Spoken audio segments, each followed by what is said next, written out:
नमस्कार श्रोता बंधु आपण मानक शुभेच्छा जणई आरंभ करूछु आजिर कृषि संसार कार्यक्रम।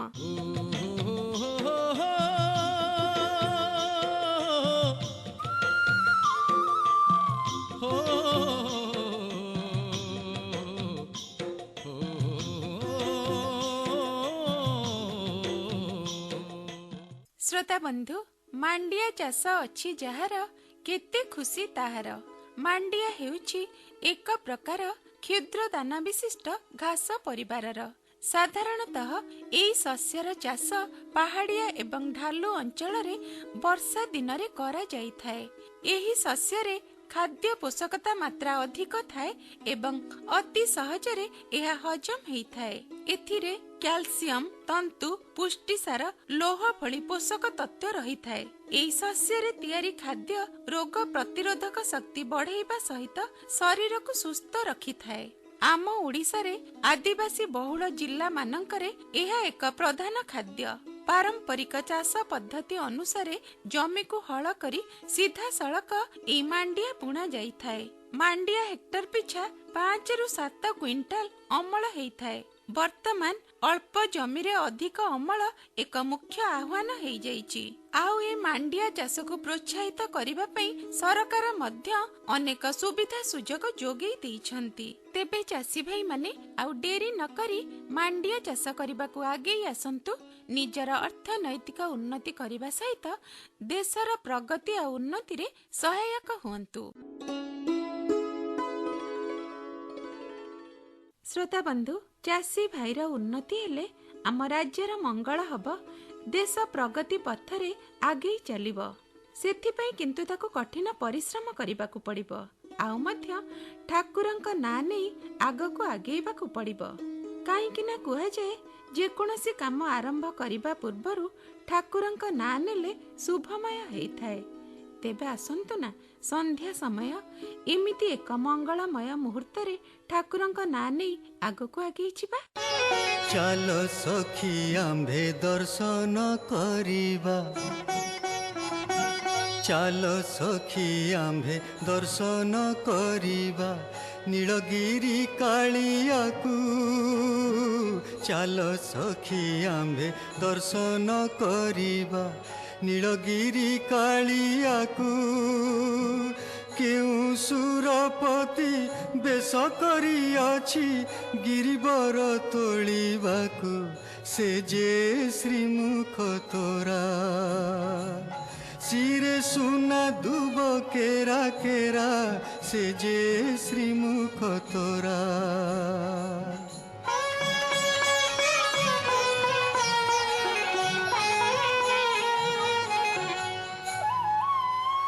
शंख चक्र गदा पद्म महाप्रभु धरिछति आंट करी। दुष दुर्गति ग्रह पीड़ा माने आउ की पशिबे डरी, से जे दया सागर। भव सागरु करिबे पार, से जे दया सागर। तांको पद्म पादे लय कर, से जे दया सागर।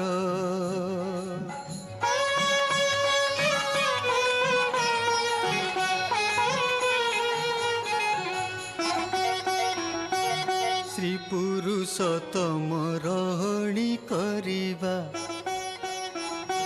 श्री पुरुषोत्तम रहणी करिबा खाइबा छड़ा तुलसी।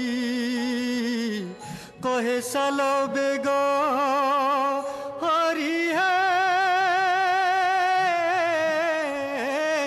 कहे साल बेग सिंहद्वार ठारे होइथिबा क्षेत्रवासी, से जे आरत त्राण। काल गजकु सिंह प्रायण, से जे आरत त्राण। चाल चाल पशिबा शरण, से जे आरत त्राण, से जे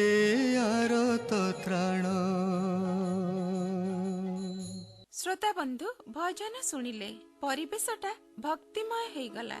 ଏବେ ଆମ ପେଟ ପାଟଣା କଥା। ମାଣ୍ଡିଆକୁ କୁହାଯାଏ ଶୁଷ୍କାଞ୍ଚଳର ସୁନା। ଆଉ ଏଇ ମାଣ୍ଡିଆ ଚାଷର ବିକାଶ ପାଇଁ ସରକାର ଗଠନ କରିଛନ୍ତି ମିଲେଟ୍ ମିଶନ।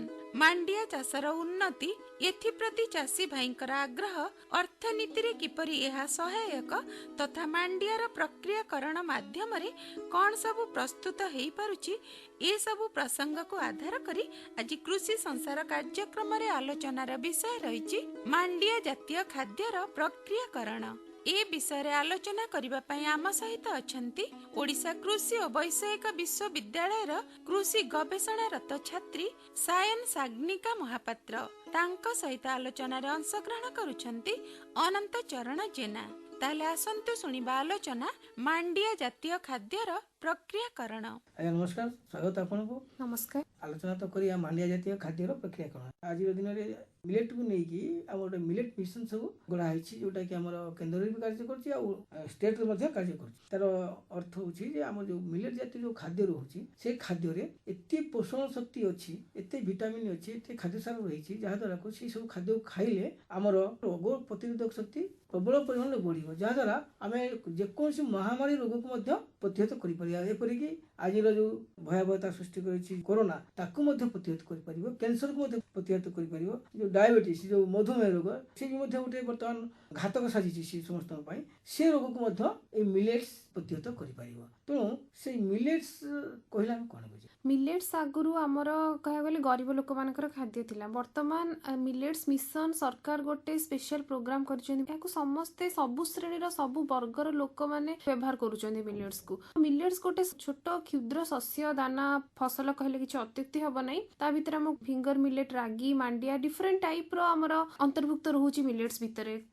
ବାଜରା ବି ରହୁଛି, ଆଉ ସୁଆଁ, କୋଦୋ ମିଲେଟ ଯୋଉଟାକୁ ଆମେ ରାଗି କହୁଛନ୍ତି, ଏମିତି ବହୁତ କ୍ଷୁଦ୍ର ଶସ୍ୟ ଜାତୀୟ ଖାଦ୍ୟ ଏଇ ମିଲେଟ ଭିତରେ ଅନ୍ତର୍ଭୁକ୍ତ ରହୁଛି। ଦେଖନ୍ତୁ, ଚାଷରେ ଆମେ ସିରିୟଲ୍ସ କ୍ରପ ୟୁଜ କରୁଛନ୍ତି। ଓଡିଶାର ମୁଖ୍ୟ ଖାଦ୍ୟ ଫସଲ କହିଲେ ଧାନ। ତା ସହିତ ଏବେ ସରକାର ଯେହେତୁ ଆମର ଓଡିଶା ମିଲେଟ ମିଶନକୁ ଆମର ଗୋଟେ ଧାରଣା ମୁଖ୍ୟ ସ୍ରୋତ ଭାବରେ ଗ୍ରହଣ କରୁଛନ୍ତି, ତ ସେଥିପାଇଁ ଆମର ଯୋଉ ଛୋଟ କ୍ଷୁଦ୍ର ଦାନା ଜାତୀୟ ଫସଲ ବାଜରା, ରାଗି, ସୁଆଁ ଏଇ ସବୁ ଗୁଡାକ ଭିତରେ ଅନ୍ତର୍ଭୁକ୍ତ ରହୁଛି। ଏହାର ବିଭିନ୍ନ ପ୍ରକ୍ରିୟାକରଣ ମାଧ୍ୟମରେ ବିଭିନ୍ନ ଖାଦ୍ୟ ଉପଯୋଗୀ ଦ୍ରବ୍ୟ ହିସାବରେ ମଧ୍ୟ ଏହାକୁ ସବୁ ଶ୍ରେଣୀର ଗ୍ରାହକ ମାନଙ୍କ ପାଖରେ ମଧ୍ୟ ପହଞ୍ଚାଇ ଯାଇପାରୁଛି। ଏ ଯୋଉ କହିଲେ ଯେ ଲୋକ ଭାବୁଥିଲେ ଏଇଟା ହଉଛି ଗରିବ ଶ୍ରେଣୀର ଲୋକମାନେ କେବଳ ଖାଦ୍ୟ, ତାଙ୍କରି ପାଇଁ ଏଇ ଖାଦ୍ୟ, ଏଇ ଭାବନା ରହୁଥିଲା, ଲୋକେ ଖାଉନଥିଲେ। କିନ୍ତୁ ଆମର ବୈଜ୍ଞାନିକ ମାନେ ଜାଣିବାକୁ ପାଇଲେ ଏଇ ଯୋଉ କ୍ଷୁଦ୍ର ଶସ୍ୟ ଜାତୀୟ ଖାଦ୍ୟର ଏତେ ପରିମାଣରେ ରହିଛି, ପୋଷକ ତତ୍ତ୍ୱ ରହିଛି, ଭିଟାମିନ ରହିଛି, ଖାଦ୍ୟସାର ରହିଛି, ଯାହାଦ୍ୱାରା ଆମେ ବିଭିନ୍ନ ରୋଗକୁ ପ୍ରତିରୋଧ କରିପାରିବା, ଆମର ରୋଗ ପ୍ରତିରୋଧକ ଶକ୍ତିକୁ ବଢେଇ ପାରିବା। ସେଥିପାଇଁ ଆମର କେନ୍ଦ୍ର ସରକାର ମିଲେଟ ମିଶନ ତିଆରି କରିଛନ୍ତି। ମିଲେଟ ମିଶନ ମାଧ୍ୟମରେ ଏଇ ଖାଦ୍ୟ ଗୁଡା କେମିତି ଲୋକମାନଙ୍କର ଆଦୃତ ହେଇପାରିବ, ଲୋକମାନଙ୍କ ପାଖରେ ପହଞ୍ଚି ପାରିବ, ଲୋକମାନେ ଯେମିତି ଖାଇବେ, କାରଣ ଯେତେ ପରିମାଣରେ ଖାଇବେ ସେମାନେ ସୁସ୍ଥ ରହିବେ। ଏହାର ଚାହିଦା ବି ସେତିକି ମାତ୍ରାରେ ଲୋକମାନଙ୍କ ପାଖରେ ଆଦୃତ ହେଇପାରିବ, ଚାହିଦା ମୁତାବକ ଖାଦ୍ୟ ତ ସେଇ ଖାଦ୍ୟ ଗୁଡାକ କେମିତି ପହଞ୍ଚିବ, ସେଥିପାଇଁ ଆମର ବିଭିନ୍ନ ରାଜ୍ୟରେ ମିଲେଟ ମିଶନ କରାଯାଇଛି। ଆଉ ସେଇ ମିଲେଟ ମିଶନ ମାଧ୍ୟମରେ ମଧ୍ୟ ଆମର ଏଇ ଜିନିଷ ଗୁଡାକ ସବୁ ପ୍ରଚାର ପ୍ରସାର କରାଯାଉଛି। ତ ବର୍ତ୍ତମାନ ସେ ମିଲେଟ ମିଶନର କ'ଣ ଭୂମିକା ରହିଛି? ଭାରତ ସରକାର ସମସ୍ତ ରାଜ୍ୟକୁ ମିଲେଟ ମିଶନ ମଡେଲ ଗ୍ରହଣ କରିବାକୁ କହିଛନ୍ତି, ଯେଉଁଟା କି ରାଗି ଆଉ ତୈଳ ଜାତୀୟ ଫସଲ ବି ଏହା ଭିତରେ ଅନ୍ତର୍ଭୁକ୍ତ ରହୁଛି। ଓଡିଶା ମିଲେଟ ମିଶନ କଥା ଯଦି ଆମେ କହିବା, ଏହା ସାଧାରଣତଃ ଆମର 15ଟି ଜିଲ୍ଲାରେ 84 ବ୍ଲକରେ ଆଉ 1564 ଗ୍ରାମ ପଞ୍ଚାୟତ ଆଉ 16,110ଟି ଗାଁ ଏବଂ 1,10,448 କୃଷକ ମାନଙ୍କ ମଧ୍ୟରେ ମଧ୍ୟ ବର୍ତ୍ତମାନ କାର୍ଯ୍ୟକାରୀ ହେଉଛି। ଓଡିଶା ମିଲେଟ ମିଶନ ସହିତ କ୍ୟାମ୍ବ୍ରିଜ ୟୁନିଭର୍ସିଟି ସହଯୋଗରେ ଓଡିଶା ମିଲେଟ ମିଶନ ମଡେଲର ଡିଜାଇନ କରାଯାଇଛି। ମହାରାଷ୍ଟ୍ର ସରକାରଙ୍କ ସହିତ ମଧ୍ୟ ଓଡିଶା ମିଲେଟ ମିଶନ ଗୋଟିଏ ପ୍ରୋଜେକ୍ଟ ଇନିସିଏଟିଭ କରାଯାଇଛି, ଯାହାକି united nation UNIFAD and united food and agriculture organisation ସହିତ ଏହାର ସହଯୋଗ ମଧ୍ୟ ଓଡିଶା ମିଲେଟ ମିଶନରେ ରହିଛି। ମୁଖ୍ୟତଃ ଭାବରେ ଓଡିଶା ମିଲେଟ ମିଶନ ବର୍ତ୍ତମାନ ଓଡିଶା ଗଭର୍ଣ୍ଣମେଣ୍ଟର ଏକ ନୂଆ ଦିଗନ୍ତ ହିସାବରେ କାର୍ଯ୍ୟରତ ହେଉଛି।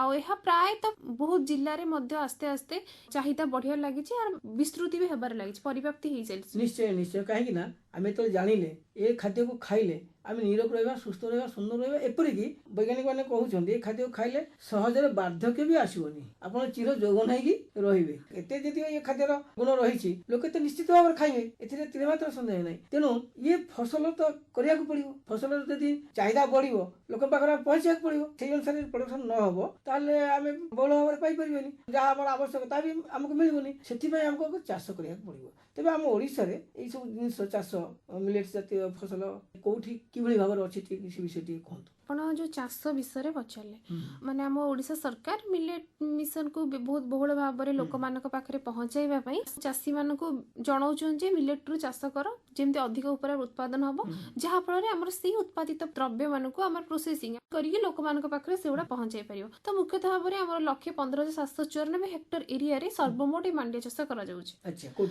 ଏମିତି ଦେଖିବାକୁ ଗଲେ କେଉଁଝର ରହୁଛି ଆମର ଆଦିବାସୀ ବହୁଳ ଏରିଆ ଯୋଉ ରହୁଛି ଆମର ପାହାଡିଆ ଅଞ୍ଚଳ ମାନଙ୍କରେ ଫୁଲବାଣୀ ହେଲା କନ୍ଧମାଳ ହେଲା କୋରାପୁଟ ଡିଷ୍ଟ୍ରିକ୍ଟ ହେଲା ତ ଏଇଭଳିଆ ମୁଖ୍ୟତଃ ପାହାଡିଆ ଅଞ୍ଚଳ ମାନଙ୍କରେ ଚାଷୀ ମାନଙ୍କୁ ବେଶୀ ଭାବରେ ଆପଣଙ୍କୁ ପ୍ରଲୋଭନ କରାଯାଉଛି ମାଣ୍ଡିଆ ଚାଷ କରିବା ପାଇଁ ତାପରେ ମାଣ୍ଡିଆ ଚାଷ କରିକି ସେମାନେ କିଛି ଲାଭବାନ ବି ହେଇପାରୁଛନ୍ତି ତା ସହିତ ସେଇ ପ୍ରଡକ୍ସନ ରୁ ଆମେ ମାନେ ପ୍ରୋସେସିଂ କରିକି ଆମର ଲୋକମାନଙ୍କ ପାଖରେ ଦ୍ରବ୍ୟଟା ପହଞ୍ଚାଇ ପାରୁଛନ୍ତି 10.05 ଲାଖ କ୍ୱିଣ୍ଟାଲ ଯାହା ବି ଆମର ସୂଚନା ରହିଛି ଏହା ମୁଖ୍ୟତଃ ଭାବରେ ଉତ୍ପାଦିତ ହେଉଛି ଆମର ମାଣ୍ଡିଆ ଚାଷ ଉପକୂଳ ଅଞ୍ଚଳରେ ମାନେ କିଛି ଜାଗାରେ ହଉଛି କୃଷି ବିଜ୍ଞାନ କେନ୍ଦ୍ର ବିଭିନ୍ନ ଜିଲ୍ଲାରେ ଅଛି ସେମାନେ ମଧ୍ୟ କେମିତି ମାଣ୍ଡିଆ କରିପାରିବେ ବା ସୁହା କରିପାରିବେ ସେ ମଧ୍ୟ ତାଙ୍କ ଉଦ୍ୟମରେ ରହିଛନ୍ତି ଏବେ ଯୋଉଭଳିଆ ଆପଣ କହିଲେ ଯୋଉ ମିଲେଟ ମିଶନ ତାର ପ୍ରଚାର ପ୍ରସାର ପାଇଁ ଯୋଉଭଳିଆ ସବୁ କ୍ଷେତ୍ର ପ୍ରସ୍ତୁତ କରୁଛି ଯୋଉଭଳିଆ ଉଦ୍ୟମ କରୁଛି ନିଶ୍ଚିତ ଭାବରେ ଦିନ ଆସିବ ସାରା ଓଡ଼ିଶାରେ ଆମ ସବୁ ଚାଷ ଆମେ କରିପାରିବା ବର୍ତ୍ତମାନ ଚାହିଦାକୁ ଆମେ ବଢେଇବାକୁ ପଡିବ ଆଗରୁ ଭାବୁଥିଲେ ଯେ ସମସ୍ତେ ଖାଇବେନି କେବଳ ଗରିବ ଲୋକ ଖାଇବେ ଏବେ ଧୀରେ ଧୀରେ ଆଦୃତ ହେଲାନି ସମସ୍ତଙ୍କ ପାଖରେ ସମସ୍ତେ ଖାଇବା ଆରମ୍ଭ କଲେଣି ତେଣୁ ତାର ଚାହିଦା ମଧ୍ୟ ବଢିଲାଣି ତେବେ ତାକୁ ଆହୁରି ମାନେ ଲୋକଙ୍କ ପାଖରେ ପହଞ୍ଚାଇବା ପାଇଁ ପ୍ରଚାର ପ୍ରସାର କରିବା ପାଇଁ ଆମର ଦରକାର ହେଉଛି ସେ ଖାଦ୍ୟର ପ୍ରକ୍ରିୟାକରଣ ତେବେ ପ୍ରକ୍ରିୟାକରଣ ମାନେ କହିଲେ ଆମେ କ'ଣ ବୁଝିବା ଆଉ କ'ଣ ସେଇ ସବୁ ଖାଦ୍ୟର ଆମେ ପାଇପାରିବା ମାଣ୍ଡିଆରୁ ଆମେ ମଧ୍ୟ ମାଣ୍ଡିଆ ଏଣ୍ଡୁରି ପିଠା ମାଣ୍ଡିଆ ଚଲ୍ହା ମାଣ୍ଡିଆ ମଣ୍ଡା ପିଠା ମାଣ୍ଡିଆ ମିକ୍ସଚର ଆରିସା ପିଠା ସୁପ୍ ଲଡୁ ମାଣ୍ଡିଆ ମୁଡକି ମାଣ୍ଡିଆ ଇଡଲି ମୋଦକ ବ୍ରେଡ ବରା କେକ୍ ଇତ୍ୟାଦି ବିଭିନ୍ନ ପ୍ରକାର ଆମ ଜିନିଷ ତିଆରି କରୁଛନ୍ତି ଯୋଉଟା କି ମାର୍କେଟରେ ଆଭେଲେବୁଲ ରହୁଛି ଆମର ଗ୍ରାହକ ମାନେ ଆଗ୍ରହର ସହିତ ସେ ମାଣ୍ଡିଆ ଜାତୀୟ ପଦାର୍ଥକୁ କିଣିପାରିବେ ଆପଣ ଦେଖନ୍ତୁ ନର୍ମାଲି ଯଦି ଖାଲି ମାଣ୍ଡିଆ ତାର ଯେତିକି ଚାହିଦା ରହୁଛି ଆପଣ ଯଦି ମାଣ୍ଡିଆ କେକ୍ କରିବେ ସୁଆଦିଆକୁ ସୁଆଦିଆ ପାଟି ସୁଆଦିଆ ସହିତ ଲୋକମାନଙ୍କ ପାଖରେ ମାଣ୍ଡିଆ ଦ୍ରବ୍ୟର ଚାହିଦା ବଢୁଛି ଆମ ହେଲ୍ଥ ପାଇଁ ବି ଯୋଉଟା ଭଲ ସେଇ ମାଧ୍ୟମରେ ମାଣ୍ଡିଆଟା ଆମ ପୋଷକ ତତ୍ତ୍ୱ ହିସାବରେ ଆମର ଲୋକମାନଙ୍କ ଶରୀର ଭିତରୁ ମଧ୍ୟକୁ ଯାଉଛି ତ ଆପଣ ପ୍ରୋସେସିଂ କଥା କହିଲେ ପ୍ରୋସେସିଂରେ ଆମର 4ଟା ଫେଜ୍ରେ ଆମର ପ୍ରୋସେସିଂ ହେଉଛି ପ୍ରଥମେ ମିଲିଂ କରାଯାଉଛି ତାପରେ ତାର ମାଲ୍ଟିଂ କଣ୍ଡିସନ ଆସୁଛି ତାପରେ ପାରାବଏଲିଂ କରାଯାଉଛି ଦେନ୍ ତାପରେ ପପ୍ଡ ରାଗି ମାଣ୍ଡିଆକୁ ପ୍ରୋସେସିଂ କରି ତାପରେ ଆମର ଚାହିଦା ମୁତାବକ ଜିନିଷ ଆମେ ପ୍ରସ୍ତୁତ କରୁଛନ୍ତି ମାଣ୍ଡିଆର ମାଣ୍ଡିଆର ପୋଷକ ତତ୍ତ୍ୱ ବା ଖାଦ୍ୟ ସାର ବା ଭିଟାମିନ୍ ଯାହା କହୁଛନ୍ତି କ'ଣ କ'ଣ ସବୁ ଅଛି ସେଇଠି ଟିକେ କୁହନ୍ତୁ ଭଲ କ୍ୱେଶ୍ଚନ ପଚାରିଲେ ମାଣ୍ଡିଆ କୋଉ କୋଉ ଭିଟାମିନ୍ ରହିଛି ସେଟା ଜାଣିବା ନିହାତି ଦରକାର ମାଣ୍ଡିଆରେ ମୁଖ୍ୟତଃ ଭିଟାମିନ୍ ସି ରହୁଛି ଭିଟାମିନ୍ ଇ ରହୁଛି vitamin B complex iron calcium protein antioxidant and fibre ତା ସହିତ 5-8% ପ୍ରୋଟିନ୍ ବି ରହୁଛି ତା ସହିତ 75% କାର୍ବୋହାଇଡ୍ରେଟ୍ ରହୁଛି 15-20% ଡାଏଟରୀ ଫାଇବର ରହୁଛି ତା ସାଙ୍ଗକୁ 2.5 ରୁ 3.5% ମିନେରାଲ ମଧ୍ୟ ମାଣ୍ଡିଆରେ ରହୁଛି ୟାକୁ ଖାଇଲା ପରେ ଆମେ କୋଉ କୋଉ ରୋଗକୁ ନିୟନ୍ତ୍ରଣ କରିପାରିବା ବୋଲି ଆପଣ ଭାବୁଛନ୍ତି ମାଣ୍ଡିଆ ମୁଖ୍ୟତଃ ଡାଇବେଟିସ୍ ପେସେଣ୍ଟ ମଧୁମେହ ରୋଗୀ ତା ସହିତ ବିପି ବି କଣ୍ଟ୍ରୋଲ ପାଇଁ ବି ହାର୍ଟ ପେସେଣ୍ଟ ମାନଙ୍କ ପାଇଁ ମାଣ୍ଡିଆ ବି ମୁଖ୍ୟତଃ କହିବାକୁ ଗଲେ ସବୁ ପ୍ରକାର ରୋଗକୁ ସେ ନିୟନ୍ତ୍ରଣ କରିପାରିବ କିନ୍ତୁ ମାଣ୍ଡିଆରେ ଯେହେତୁ ପ୍ରୋଟିନ୍ ପରିମାଣ ରହୁଛି ତା ସହିତ କାର୍ବୋହାଇଡ୍ରେଟ୍ ବି ରହୁଛି ମିନେରାଲ୍ସ ବି କିଛି ରହୁଛି ତ ସେଇ ସବୁ ଜିନିଷ ଗୁଡାକ ରୋଗ ନିୟନ୍ତ୍ରଣ ଶକ୍ତି ବଢାଇବା ସହିତ ମହାମାରୀ ଟାଇପ ରୋଗକୁ ମଧ୍ୟ ପ୍ରତିରୋଧ କରିପାରିବ ତାହେଲେ ମାଣ୍ଡିଆ ଖାଇଲେ ଆମ ଶରୀରର ପ୍ରତିରୋଧକ ଶକ୍ତି ବଢିପାରିବ ନୁହେଁ କି ଶରୀରରେ ଯଦି ପ୍ରତିରୋଧକ ଶକ୍ତି ବଢିଲା ତାହେଲେ ସେଟା ପ୍ରତ୍ୟେକ ରୋଗର ଜୀବାଣୁକୁ ପ୍ରତିହତ କରିପାରିବ କୌଣସି ରୋଗ ଆମକୁ କରେଇ ଦବ ନାହିଁ ଏଇ ଜିନିଷଟି ଆମର ସମସ୍ତେ ଜାଣିବା ଦରକାର ବୁଝିବା ଦରକାର ଯାହାଦ୍ୱାରା କି ଏଇ ପ୍ରକାର ଖାଦ୍ୟକୁ ଖାଇଲେ ମାଣ୍ଡିଆ ଯଦି ପାଉଛନ୍ତି ମାଣ୍ଡିଆ ଖାଇବେ ସୁହା ଯଦି ପାଉଛନ୍ତି ସୁହା ମଧ୍ୟ ଖାଇବେ ଜଅ ବାଜରା ଏଇସବୁ ଖାଦ୍ୟକୁ ବହୁଳ ପରିମାଣରେ ଖାଇଲେ ଆମ ଶରୀରର ରୋଗ ପ୍ରତିରୋଧକ ଶକ୍ତି ବଢିବ ଏଇ ଆମର ବର୍ତ୍ତମାନ ଯୋଉ କହୁଥିଲେ ମାଣ୍ଡିଆରେ ଏଇସବୁ ପୋଷକ ତତ୍ତ୍ୱ ଅଛି ବା ଭିଟାମିନ୍ ସବୁ ରହିଛି ପ୍ରକ୍ରିୟାକରଣ କଲେ ସେ ଖାଦ୍ୟକୁ ତାର ସେ ଯୋଉ ଖାଦ୍ୟ ସାର ରହିଛି କିଛି ନଷ୍ଟ ହବ କି ନାହିଁ ନା ସେମିତି ଖାଦ୍ୟ ସାର ରହିବ ଦେଖନ୍ତୁ ପ୍ରକ୍ରିୟାକରଣ କଲେ ଖାଦ୍ୟସାର କିଛି ମୂଲ୍ୟ ନଷ୍ଟ ହେବ ନାହିଁ। ଯଦି ଖାଦ୍ୟସାର ନଷ୍ଟ ହୁଅନ୍ତା ତାହେଲେ ଲୋକମାନଙ୍କ ପାଖରେ ଏତେ ଆଦୃତ ହୁଅନ୍ତି, ଲୋକମାନଙ୍କୁ କହିବାକୁ ପଡ଼ନ୍ତା ଯେ ଆପଣ ଏଇଟା ନିଅନ୍ତୁ, ତାର ମାର୍କେଟିଂ ଆସ୍ତେ ଆସ୍ତେ କମିଯାଆନ୍ତା। ଯୋଉ ଯୋଉ ମାଧ୍ୟମରେ ମାଣ୍ଡିଆଟା ଉପଯୋଗ ହେଇପାରୁଛି ସେଇ ମାଧ୍ୟମ ଅନୁସାରେ ଆମର ଖାଦ୍ୟସାର ବି ଲୋକଙ୍କ ପାଖରେ ପହଞ୍ଚି ପାରୁଛି। ତ ଆପଣ ଯଦି କହିଲେ ଆମେ ଯଦି ପ୍ରୋସେସିଂ କରିବା ମାନେ ଖାଦ୍ୟ ପ୍ରକ୍ରିୟାକରଣ କରିବା ତାହେଲେ ଆମେ ଲଡୁ ବି କରିପାରିବା, ପିଠା ବି କରିପାରିବା, ବିସ୍କୁଟ ବି କରିହବ, ମାଣ୍ଡିଆ ମିକ୍ସଚର କରିହବ, ଇଡଲି କରିହବ, ମାଣ୍ଡିଆ ବରା ବି କରାହଉଛି, ମାଣ୍ଡିଆ ଆରିସା ପିଠା ବି ରହୁଛି। କେମିତି କଣ କରିହବ? କରିହବ। ଦେଖନ୍ତୁ ବର୍ତ୍ତମାନ ଆମର ସ୍ୱୟଂ ସହାୟକ ଗୋଷ୍ଠୀ SSG ଗ୍ରୁପ ଯୋଉ ରହୁଛି ସେମାନଙ୍କୁ ବି ମିଲେଟ ମିଶନ ଯୋଉ ଖାଦ୍ୟ ଯୋଉ ତିଆରି ଜିନିଷ ମାଣ୍ଡିଆ ଜାତୀୟ ସେମାନଙ୍କୁ ଅନ୍ତର୍ଭୁକ୍ତ କରାଯାଉଛି। କେଉଁଝରରେ SSG ଗ୍ରୁପ ସହିତ ଓଡିଶା ମିଲେଟ ମିଶନ ତାଙ୍କର ମିଳିତ ସହଯୋଗରେ ଆପଣଙ୍କର ମାଣ୍ଡିଆ ଜାତୀୟ ପଦାର୍ଥର ପ୍ରକ୍ରିୟାକରଣ, ମାଣ୍ଡିଆ ଜାତୀୟ ପଦାର୍ଥ ଯୋଉ ମାଣ୍ଡିଆ ଲଡୁ, ମାଣ୍ଡିଆ ପିଠା ତାର ମୁଖ୍ୟ ପ୍ରୋତ୍ସାହନ ଦିଆଯାଉଛି। ତ ସେଥିପାଇଁ SSG ର ମା ଓ ମହିଳା ମାନେ ଯୋଉମାନେ ଅଛନ୍ତି ତ ସେମାନେ ମୁଖ୍ୟତଃ ଭାବରେ ଏଇ ଯୋଉ ପ୍ରୋସେସିଂ ପାଇଁ ଆମ ତିଆରି କରିବା ପାଇଁ ସେମାନେ ମୁଖ୍ୟତଃ ଭାବରେ ଦାୟୀ। ଖାଲି ମାଣ୍ଡିଆ ଏମିତି କରିଦେବା ହବନି, ତାକୁ ବିକ୍ରି ଗୋଟା ପାଇଁ ଦରକାର। ତାକୁ କେମିତି ବିକ୍ରି କରିବା? ଲୋକ ଯଦି କରିବେ ପଇସା ନ ପାଇବେ କାହିଁ କରିବେ? ଆମର ଓଡିଶା ସରକାରଙ୍କ ଦ୍ୱାରା ପ୍ରୋତ୍ସାହନ ଦିଆଯାଉଛି ମାର୍କେଟିଂ ଯେମିତି ଅଧିକ ମାତ୍ରାରେ ଲୋକମାନଙ୍କ ପାଖରେ ପହଞ୍ଚିବ। ଆଉ ସେ ମାର୍କେଟିଂ ଦ୍ୱାରା ଯୋଉମାନେ ପ୍ରୋସେସିଂ ଇଣ୍ଡଷ୍ଟ୍ରି ଯୋଉମାନେ ପ୍ରୋସେସିଂ କରୁଛନ୍ତି ସେମାନେ ବି କିଛି ଲାଭବାନ ପାଇପାରିବେ। ତ ଯଦି ବା ଏତେ ମାତ୍ରାରେ ନହେଲେ ବି ମାର୍କେଟିଂ କାମଟା ତଥାପି ଆମର କିଛିଟା ମାତ୍ରାରେ ତାକୁ ଆମେ ଆଖି ଆଗରେ ରଖିକି ମାଣ୍ଡିଆ ଜାତୀୟ ଦ୍ରବ୍ୟ ତିଆରି କରୁଛନ୍ତି। ମୁଁ କହିବି ମୁଖ୍ୟତଃ ଭାବରେ ମାଣ୍ଡିଆ ଚାଷ କରନ୍ତୁ କି ମାଣ୍ଡିଆ ଆପଣ ଲୋକମାନଙ୍କ ପାଖରେ ବିଭିନ୍ନ ପ୍ରକାର ଆଇଟମ କରିକି ଯୋଉଟା ମୁଁ କହିଲି ମାଣ୍ଡିଆ ଲଡୁ କି ମାଣ୍ଡିଆର ଯାହାବି ମାଣ୍ଡିଆ ଇଡଲି କି ବରା ତ ସେଗୁଡାକ କରିବା ଦ୍ୱାରା ଆମର ମାଣ୍ଡିଆ ଗୋଟେ ଅର୍ଥକାରୀ ଫସଲ ଭାବରେ ମଧ୍ୟ ଆଦୃତ ହେଇପାରିବ। ଏବେ ସେଇ ସବୁ ବିସ୍କୁଟ ଜଣେ କରିବାକୁ ଚାହିଁବ, ବିସ୍କୁଟଟା କେମିତି ହବ, କୋଉ ଟ୍ରେନିଂ କୋଉଠି ପାଇବ? ମୁଁ ଯୋଉ ଆପଣଙ୍କୁ SSG ଗ୍ରୁପ କଥା କହିଥିଲି ସରକାର ସେଇ SSG ଗ୍ରୁପ ମାନଙ୍କୁ ଟ୍ରେନିଂ ଦଉଛନ୍ତି, ମାନେ ସେଇ ମହିଳା ମାନଙ୍କ ମାଧ୍ୟମରେ ହିଁ ଆମର ଜିନିଷ ଗୁଡାକ ତିଆରି ହଉଛି ମାଣ୍ଡିଆ ଜାତୀୟ ପଦାର୍ଥ। ତ ସରକାରଙ୍କର ମୁଖ୍ୟତଃ ଭାବରେ ପ୍ରକ୍ରିୟାକରଣ ରହୁଛି କେମିତି ଆମର ମାଣ୍ଡିଆ ଜାତୀୟ ପଦାର୍ଥକୁ ଲୋକମାନେ ଆଦୃତ କରିବେ ଆଉ କେମିତି ତାର ତିଆରି କରିବେ, ସରକାର ତାଙ୍କ ମାନଙ୍କୁ ମୁଖ୍ୟ ଟ୍ରେନିଂ ଦଉଛନ୍ତି। ତ ଏଇଟା କୋଉଠି ଆମେ ଜାଣିବା? ମାନେ ଲୋକ ଯଦି ଚାହିଁବ ଜଣେ ଏଇସବୁ ଜିନିଷ କରିବାକୁ, ସେ ମିକ୍ସଚର କରିବାକୁ ଚାହୁଁଛି ବା ବିସ୍କୁଟ କରିବାକୁ ଚାହୁଁଛି, ତାକୁ ସେ ଯନ୍ତ୍ରପାତି କେମିତି ମିଳିବ? ଦେଖନ୍ତୁ ମିଶନ ଶକ୍ତି ଏବେ ଗୋଟେ ନୂଆ କାର୍ଯ୍ୟକାରୀ ଭୂମିକା ଗ୍ରହଣ କରିଛି ମୁଖ୍ୟତଃ ଆମ ଓଡିଶା ସରକାରଙ୍କ ଦ୍ୱାରା। କୋରୋନା ସମୟରେ ବି ମିଶନ ଶକ୍ତି ମହିଳା ମାନେ କୋରୋନା ଯୋଉମାନେ ରୋଗୀ ଥିଲେ ସେମାନଙ୍କୁ ଖାଦ୍ୟ ଯୋଗାଣ କରୁଥିଲେ, ତା ସହିତ ମାସ୍କ ତିଆରି କରିବା ଡିଫରେଣ୍ଟ କାମରେ ନିଜକୁ ଇନଭଲ୍ଭ କରିଥିଲେ। ତ ସେଇଟା ଗୋଟେ ବି ମାଧ୍ୟମ ହେଇପାରେ। ଆପଣ ମାନେ ଯୋଉ ମାଣ୍ଡିଆ ଜାତୀୟ ଶସ୍ୟକୁ ସେ ବି ମଧ୍ୟ ମୋଟିଭେଟିଂ କରୁ, ସେ ମଧ୍ୟ ପ୍ରୋତ୍ସାହିତ କରୁଛି ମାଣ୍ଡିଆ ଜାତୀୟ ଶସ୍ୟକୁ ଲୋକମାନଙ୍କ ପାଖରେ ଭଲ ଭାବରେ ପହଞ୍ଚାଇବା ପାଇଁ। ଆଉ ସେଇ ମାନେ ମାଣ୍ଡିଆ ଜାତୀୟ ପ୍ରୋସେସିଂ ଯେମିତି କରାଯିବ ସେଥିପାଇଁ ମଧ୍ୟ ମହିଳା ମାନଙ୍କୁ ଟ୍ରେନିଂ ଦଉଛି ମିଲେଟ ମିଶନ ଦଉଛି, ମିଲେଟ ମିଶନ ଶକ୍ତି। ଆଚ୍ଛା, ଯୋଉ ଜିନିଷଟା ତିଆରି ହବ ମିଲେଟ ମିଶନ ତାକୁ ବିକ୍ରିଟା କରିବାର ବ୍ୟବସ୍ଥା ମଧ୍ୟ କରୁଛି। ଆଚ୍ଛା, ଏଇ ଜିନିଷଟା ସବୁ ସାଧାରଣତଃ ଗାଁ ଗାଉଁଲି ଲୋକମାନେ ତାର କେମିତି ସୁବିଧା ନେବେ? ବ୍ଲକ ସ୍ତରରେ ଗୋଟେ ଇନଫର୍ମେସନ ସେଣ୍ଟର ବା ଜାଣିବା ପାଇଁ ନିହାତି ରହିବା ଦରକାର। ହଁ, ବ୍ଲକ ସ୍ତରରେ ସୁବିଧା ସୁଯୋଗ ରହୁଛି। ଜିଲ୍ଲା ସ୍ତରରେ ବି ମିଲେଟ ମିଶନ ବିଭାଗ ବି ବର୍ତ୍ତମାନ କାର୍ଯ୍ୟରତ ରହୁଛି। ତା ମାଧ୍ୟମରେ ବି ଆମର ବିଭିନ୍ନ ପ୍ରକାର ସ୍କିମ୍ ସବୁ ଆସୁଛି, ଇନକ୍ଲୁଡେଡ ରହୁଛନ୍ତି SSG ଗ୍ରୁପଙ୍କ ସହିତ ମିଶିକି ତାଙ୍କ ମାନଙ୍କୁ ଡିଫରେଣ୍ଟ ଟ୍ରେନିଂ ପ୍ରୋଗ୍ରାମ ବି ହଉଛି ଜିଲ୍ଲା ବ୍ଲକ ଉଭୟ ସ୍ତରରେ ହେଇପାରୁଛି। ତେବେ ଆମର ଯୋଉ ମାଣ୍ଡିଆ ଜାତୀୟ ଖାଦ୍ୟ ପ୍ରକ୍ରିୟାକରଣରେ ଯୋଉ ସବୁ ଜିନିଷ କହିଲେ ପିଠା, ବିସ୍କୁଟ, ଲଡୁ ଇତ୍ୟାଦି ସବୁ, ତା ଭିତରୁ ଆପଣ କୋଉଟା ଗୋଟେ ଜାଣିଛନ୍ତି କହିପାରିବେ? ଦେଖନ୍ତୁ ମିଲେଟ ଲଡୁ ତ ଘରେ ବି ଆପଣ ଚାହିଁଲେ ତିଆରି କରିପାରିବେ। 2 କପ୍ ର ମିଲେଟ ଅଟା ନେବେ, ତା ସହିତ 1 କପ୍ ଗୁଡ ନେବେ, 2-3 କପ୍ ପାଣି ନେବେ, ତା ସହିତ ଆପଣଙ୍କର ଅଧା କପ୍ ଘିଅ ନେବେ, 1 ପିଞ୍ଚ ଜିଞ୍ଜର ପାଉଡର ନେବେ। ଫାଷ୍ଟ ହଉଛି ଆପଣ ଟିକେ ଭାଜି ଦେବେ ଅଟାଟାକୁ କମ୍ ଆଞ୍ଚରେ ଟିକେ ଭାଜି ଦେଲା ପରେ ତାପରେ ପାଣି ସେଠି ଢାଳିବେ, ଗୁଡ ଦେବେ, ତା ସହିତ ଅଳ୍ପ ନିଆଁରେ ଆପଣ ତାକୁ ଗରମ ଇଏରେ ପକେଇବେ ଯେପର୍ଯ୍ୟନ୍ତ ଆପଣଙ୍କର ଗୁଡଟା ନ ମିଶିଛି। ତାପରେ ଗୁଡରେ ଯେତିକି ଆପଣଙ୍କର ଇମ୍ପ୍ୟୁରିଟି ରହିଛି ଜିନିଷ ଗୁଡାକ ଦରକାର ନାହିଁ ତାକୁ କାଢିକି ଖାଦ ଯୋଉଟା କହୁଛନ୍ତି ପୁରା ଶୁଖା ହେଇଗଲେ ତାପରେ ଆପଣ ତାକୁ କଡେଇରୁ ବାହାର କରିଦେବେ। ତ ଆପଣଙ୍କ ଯେମିତି ସୁଜିରେ ପିଠା ଯେମିତି ଟାଇପର କରନ୍ତି ସେଇଭଳିଆ ଟାଇପର ହେଇଗଲା ପରେ ତାପରେ ଲଡୁ ତିଆରି ଷ୍ଟାର୍ଟ କରିବେ। ତାକୁ ତିଆରି କରିକି ଆପଣ ଟିକେ ବାହାରେ ରଖିଲା ପରେ ସେ ତାପରେ ବାହାର ମଏଶ୍ଚର କଣ୍ଡିସନ ଆସି ସେ ଆପେ ଆପେ ଆପଣଙ୍କର ଟାଣ ହେଇଯିବ। ଖାଦ୍ୟ ପ୍ରକ୍ରିୟାକରଣ ଏ ସବୁ ଡିଫରେଣ୍ଟ ପ୍ରୋସେସିଂ ଅଛି।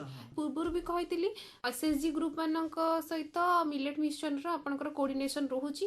ତାମାନେ ସେମାନେ ସେଇ ମହିଳା ମାନଙ୍କୁ ତାଙ୍କ ଅର୍ଥାଭିମୁଖୀ କରିବା ପାଇଁ ତା ସହିତ ସେମାନେ କି ଶିଖିବେ, ସେଇ ଶିଖିଲା ପରେ ସେମାନେ ଯୋଉ ସବୁ ଜିନିଷ ତିଆରି କରିବେ ତାର ମାର୍କେଟିଂ ହେଲା, ତାପରେ ଜିନିଷଟା ବି ଲୋକମାନଙ୍କ ଆଦୃତ ହେଲା, ତା ସହିତ ମହିଳା ମାନେ ମଧ୍ୟ କିଛି ନିଜର ଇକୋନୋମି इकोनोमिक बेनिफिट से पाई परिबे, अर्थविमुखी हेई परिबे। मांडिया हमर पोषक तत्व शरीर को दउची, रोग प्रतिरोधक शक्ति बढ़िया सहित अर्थ दिगरे मध्य लोक माननकु सहायता करि पारुची, विशेष करी महिला माननकु। किंतु आजिकाली जो मांडिया बिस्कुट होउची, मांडिया केक होउची कि बरा होउची, बहुत प्रकार लोक मान बारे गोटे आग्रह जात करूची जे खाइबा केमती लागुची, गोटे नुआ जिंस आसुची, तो सेटा गोटे निहाती भाबरे भल उपाय कले किछि खराब हबने। ता माने जो मिशन चलीची जे आमे केमिति खाद्य को समस्त पाखरे पहुंचाई परिबा, शरीर पई वर्तमान ये आवश्यक होई परछ। आमे जो विभिन्न प्रकार रोगर पड़ुछु, एई खाद्य खाइला माने आ रोग हमकु सहजरे छुईबनी। तेबे एई खाद्य प्रसार प्रसार निश्चित भाव हेई परिबा, आमे यदि एई खाद्य को ठीक भाव प्रक्रियाकरण करिकि ताको लोकन पाखरे पहुंचाई परिबा।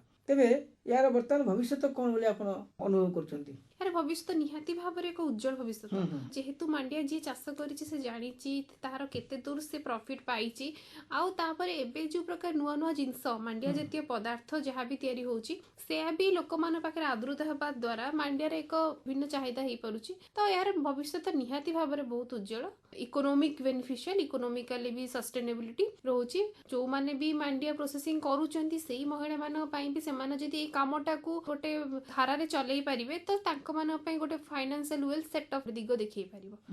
आ जो प्रक्रियाकरण पई विभिन्न प्रकार आजकल यंत्र मध्य ता जो आवश्यक उन्नत यंत्र से मध्य उपलब्ध हेलानी ना नहीं? सरकार का तरफ रु किछिटा उपयोग हेई पारुछि, उपलब्धि हेई पारुछि, एते मात्रा न हेले भी तथापि किछिटा मात्रा रे उपलब्ध हेई पारुछि। आपण तो भविष्य कथा कहिले उज्जवल अछि, आ लोक माने मध्य यदि ताकू व्यवसाय भितर यदि चाष करिवे से माने मध्य एथिरा आत्मनिर्भरशील मध्य हेई भरी यदि चाहिदा बढ़िला ताले आपको व्यवसाय के भितर मध्य चाष करा जाई परियो। ओडिसा मिलेट मिशन नो मध्य उद्देश्य और लक्ष्य मध्य सेया ना किछि अछि? निहाती भाबरे से सब जिंस रहउछि। गोटे रहउछि हाउस होल्ड लेवल कंजप्शन, माने आपण गृह रे जेमती आपनकर कंजप्शन करि पारे, सेटा भी मुख्य माध्यम रहउछि ओडिसा मिलेट मिशन रो। ता सहित आपनकर रहउछि प्रोसेसिंग यूनिट को केंद्रीभूत करि पारुछि। ता सहित आपण productivity production per unit area जो रहउछि आपनकर मिलेट रो प्रोडक्टिविटी दिनो दिन बहुल मात्रा बढ़ी पारुछि। ता farmer collective and marketing processing marketing activity जो बढ़ी पारुछि। पब्लिक डिस्ट्रीब्यूशन सिस्टम्स रे आपनकर जो कहले पिला मानक क्षेत्र रे भी आजिकाली स्कूल रे भी मांडिया जातीय द्रव्य को दिया जाउछि। तास्त आपनकर पीडीसी पब्लिक डिस्ट्रीब्यूशन सिस्टम रे मिलेट भी मध्य यूज करा होछि। जा जना पड़छि वर्तमान मिलेट मिशन माध्यम रे एसएचजी ग्रुप माध्यम रे क्षुद्र शस्य खाद्य को प्रक्रियाकरण करी मिड डे मील रे मध्य पिला को दिया गलानी। आमे जा जानिछु केउ झर दिया जाउछि वर्तमान, आउ अन्य भी को जिला रे भी दिया गलानी। तो एटा यदि सब जिला को व्यापीबो ताल तो बहुत बहुल प्रसार हबा, मु आवश्यकता भी मध्य बढ़ी जीव, चाहिदा मध्य बढ़ी जीव लोकंकर न कि। तेबे शेषरे आपण ए मिलेट जातीय बा क्षुद्र शस्य जातीय खाद्य को नेकी कोन हमर श्रोता भाई बहन माने सुनछंती त कोन देबे आपण वार्ता? ए चाष को ग्रहण करंतु, आहुरी जते मात्रा रे एटा करिवे, ता सहित जते अधिक मात्रा रे प्रोडक्शन करिवे, प्रोसेसिंग संग मार्केटिंग करिवे, ए दिगरे मध्य आपण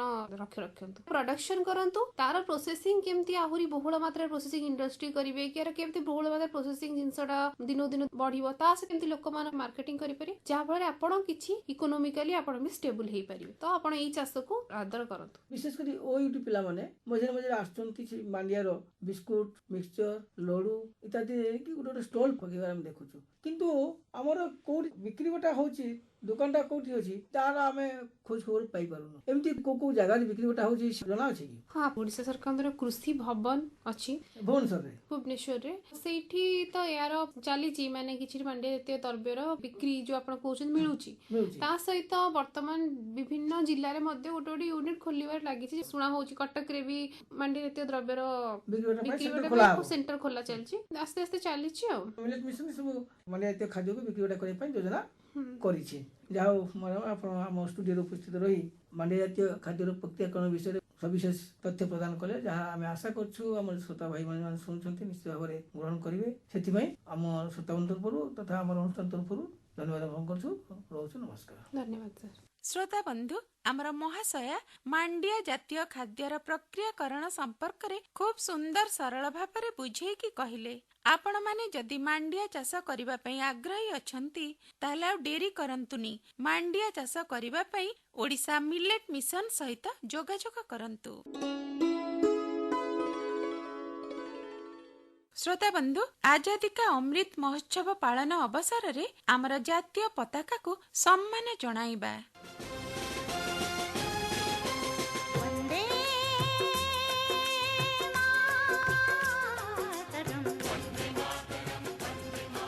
स्वाधीनतार गौरवमय 75 वर्ष पालन परिप्रेक्षी स्वाधीनतार अमृत लग्न आसंतु उड़ाइबा भारत मार कीर्ति पताका त्रिरंगा देशर कोण अनुकोण प्रतिटी घरे अगस्ट 11 तारिख रु 17 तारिख पर्यंत पताका उड़ाई पालन करिबा आजादी का अमृत महोत्सव आउ श्रद्धांजलि देबा से अमर वीर संतान मानकु से कालजयी संग्रामी मानकु जो माने लड़ीथिले इंग्रेज शासन विरुद्ध रे भ्रुक्षेप करि नथिले गुड़ी कोड़ा खातिर करि नथिले फांसी खुंट अंधकार कारागृह रे रही जो माने स्वप्न देखिथिले स्वाधीनतार आलोक वर्तिका से संग्राम रो गाथा गाइबा पुणी थरे घरे घरे उड़ाई त्रिरंगा शपथ नेबा ए देश को विश्वर एक महान राष्ट्र मुकुट पिंधाइबा आगामी पीढ़ी पाई उड़ाइबा घरे घरे त्रिरंगा।